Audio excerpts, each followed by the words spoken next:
नमस्कार, बनेगा स्वस्थ इंडिया के पॉडकास्ट में आपका स्वागत है। हमारा फोकस है one health, one planet, one future. हमारा एम है सबका स्वास्थ्य और कोई पीछे ना छूट जाए, क्योंकि एक स्वस्थ भारत ही संपन्न भारत बन सकता है। आज हमारे साथ जुड़ रहे हैं परनाशा बैनर्जी, वो एसोसिएट डायरेक्टर WSH दसरा से हैं। परनाशा, हमारे साथ जुड़ने के लिए बहुत बहुत धन्यवाद। मैं आपसे पहला सवाल ये पूछूंगी कि क्या लिंक है सैनिटेशन का मेंस्ट्रुएशन और मेंस्ट्रुअल हाइजीन से? आई थिंक अंबिका, जब हम काम करना स्टार्ट किए थे सैनिटेशन में, हमारे across the sanitation value chain में एक सबसे बड़ा इंपॉर्टेंट फोकस एरिया है पब्लिक टॉयलेट्स, कम्युनिटी टॉयलेट्स। जो टॉयलेट्स जो औरतें या कम्युनिटी में रहने वाले लोग शेयर करते हैं, right? So I think just think सोचने के कि उन टॉयलेट्स में किस तरह से हम इस तरह से इंफ्रास्ट्रक्चर बनाए या इस तरह से उस पूरे टॉयलेट को अपलिफ्ट करे इंफ्रास्ट्रक्चरली, कि महिलाएं और जो भी कम्युनिटीज में जो लोग रहते हैं उनके पास एक्सेस हो मेंस्ट्रुअल हाइजीन प्रोडक्ट्स का, या फिर हम जो पैड्स यूज करते हैं या हम जो मेंस्ट्रुअल हाइजीन प्रोडक्ट्स यूज करते हैं उनको ठीक तरीके से डिस्पोज करने के लिए जगह होना, और एक स्टिग्मा और एक जो टबू, जो एक शेम है और एक जो शर्म है लोगों में मेंस्ट्रुएशन के बारे में बात करने में, आई थिंक उसको हटाने में आई थिंक सबसे बड़ा इंपॉर्टेंट एरिया है। अगर हम सेपरेट टॉयलेट्स देते हैं, सेपरेट एंट्री देते हैं टॉयलेट्स का महिलाओं के लिए, आई थिंक दैट्स वन एक बहुत बड़ा और पहल होगा अगर हम स्टार्ट करते हैं कि कैसे सैनिटेशन और मेंस्ट्रुअल हाइजीन लिंक्ड है। आई थिंक एक सेकेंड पार्ट में ये है कि हमारे सैनिटेशन वर्कर्स जो हमारे सारा हमारा, हम कभी देखते भी नहीं है कि कौन हमारे घर से उठा रहे हैं। सफाई कर्मचारी का बहुत बड़ा योगदान है, काफी बहुत बड़ा योगदान है, क्योंकि वो लोग हैं जिनको एक्सेस कर रहे हैं इन मेंस्ट्रुअल हाइजीन प्रोडक्ट्स को, सो इसीलिए उनके लिए एक बहुत बड़ा हेल्थ रिस्क है। That's one. And the second thing I think इसके ये जो सैनिटेशन वर्कर्स हैं और ये जो उनका खुद का अपना मेंस्ट्रुअल हाइजीन, राइट, लाइक जो women, most of the workforce जितने भी सैनिटेशन वर्कर्स हैं उनमें सारे महिलाएं हैं, तो उनका अपना मेंस्ट्रुअल हाइजीन को मैनेज करना also is a very critical step and something that हमको सोचना चाहिए उसके बारे में और हमको देखना चाहिए उसके बारे में, क्योंकि वो हमारा इतना करते हैं, हमारा वेस्ट हैंडल कर दे, तो उनके लिए ये बहुत बहुत छोटा इनफैक्ट स्टेप होगा। आपके हिसाब से परनाशा, क्या की स्टेप्स होने चाहिए कि ताकि इंडिया मेंस्ट्रुअल हाइजीन हम बेहतर कर सके, इम्प्रूव कर सके? आई थिंक पहले तो डिस्कशन और कॉन्वर्सेशन, एक जो हमने जो इस चीज के अराउंड एक शर्म और एक बहुत बड़ा एक वो बना के रखा है दैट हम इसके बारे में बात नहीं करते हैं घर पे, इसके बारे में अपने कम्युनिटीज के साथ बात नहीं करते हैं, अपने आसपास लोगों के साथ बात नहीं करते हैं। तो आई थिंक पहला सबसे बड़ा स्टेप तो यही है कि हमको आपस में बात करना स्टार्ट करना चाहिए, ताकि ये जो पूरा जो स्टिग्मा है, पूरा जो टबू है, ये जो पूरा शर्म है इस इशू को लेकर, वो काफी वो थोड़ा कम होए।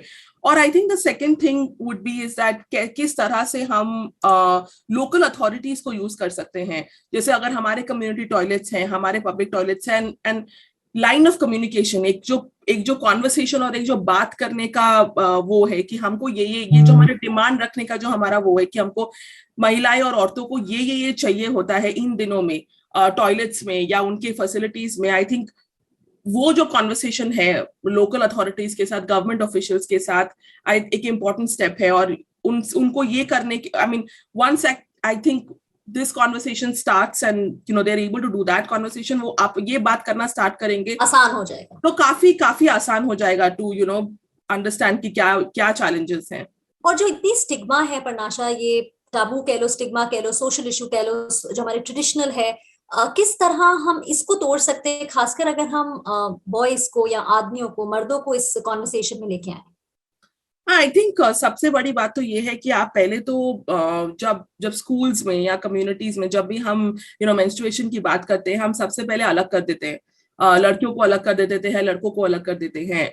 आई थिंक उनके साथ ये जो साथ में बात करने का जो एक पॉइंट है, आई थिंक एक सबसे बड़ा पॉइंट है कि उनको लाइए, उनको साथ में उनको बताइए कि ये ऐसे होता है, ऐसे लड़कियों के साथ, महिलाओं के साथ हर महीने मेंस्ट्रुएशन होता है, एक साइकिल होता है, प्रोडक्ट्स यूज होते हैं, पैड्स किस चीज के लिए यूज होता है, मेंस्ट्रुअल हाइजीन प्रोडक्ट्स किस चीज के लिए यूज होता है, वो कॉन्वर्सेशन स्टार्ट करना आई थिंक स्कूल लेवल पे, एजुकेशनल इंस्टीट्यूशन लेवल पे, कम्युनिटी लेवल पे, कभी कभार इवन घर पे, आप अपने घर पे हैं और आप अपने आपके आपके बेटे और आपकी बेटी दोनों के साथ एक साथ बात करिए, और आपके हस्बैंड से बात करिए, आपके पापा से बात करिए, इन सब चीजों के बारे में फ्रीली बात करिए। अगर आप ये कॉन्वर्सेशन एक बार स्टार्ट करेंगे, क्योंकि ये नेचुरल प्रोसेस है, तो आई थिंक काफी we'll go a long way. It's a long way. Natural process भी है, और ये भी जरूरी है परनाशा की लाइफ और बर्थ के लिए, फिर life cycle, so it is बहुत बहुत इंपॉर्टेंट है। अगर मैं आपसे फटाफट quickly if I can ask you about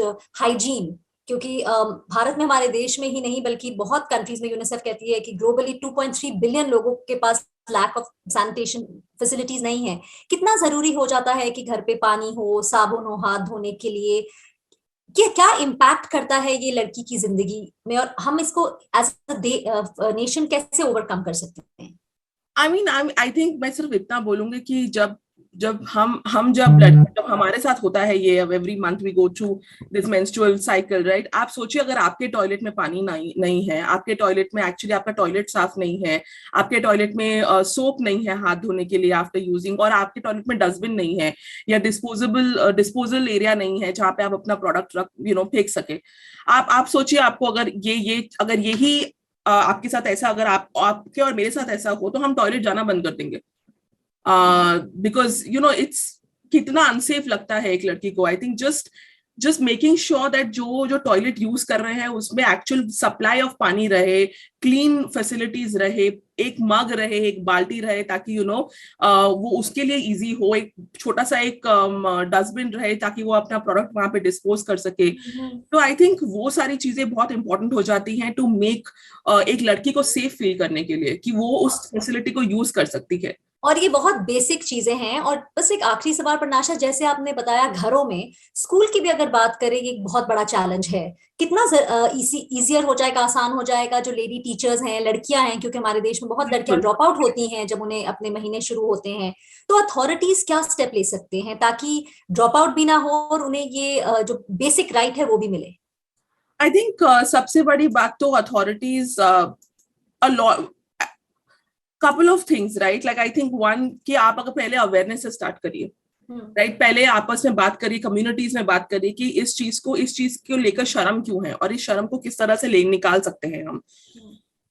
फिर जो है कि आपने देखा है कि अभी रिसेंट ईयर्स में काफी मेंस्ट्रुअल सैनिटरी पैड्स को लेके बात हो रही है, हर जगह सैनिटरी पैड्स पहुंच गए हैं, सबके पास सैनिटरी पैड्स पहुंच गए हैं।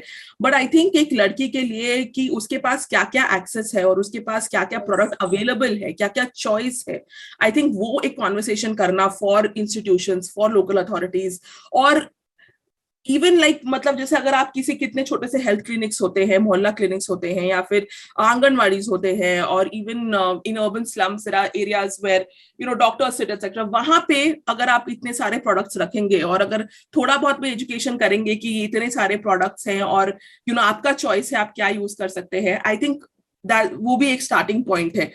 I think second third thing will be just training. आप ट्रेनिंग करिए कि किस तरह से करेक्ट इन्फॉर्मेशन लेके जाइए, कि अवेयरनेस किस तरह से स्प्रेड कर सकते हैं, कि there is a lot of reluctance, काफी मुश्किल होता है for people to talk about this.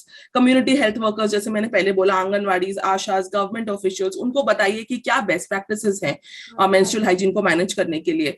और just general health and hygiene information के अलावा किस तरह से इस टॉपिक को इंट्रोड्यूस कर सकते हैं, किस तरह से क्वेश्चन कर सकते हैं, किस तरह से पार्टिसिपेटरी डिस्कशन कर सकते हैं, आई थिंक वो सारी चीजें are important things to start.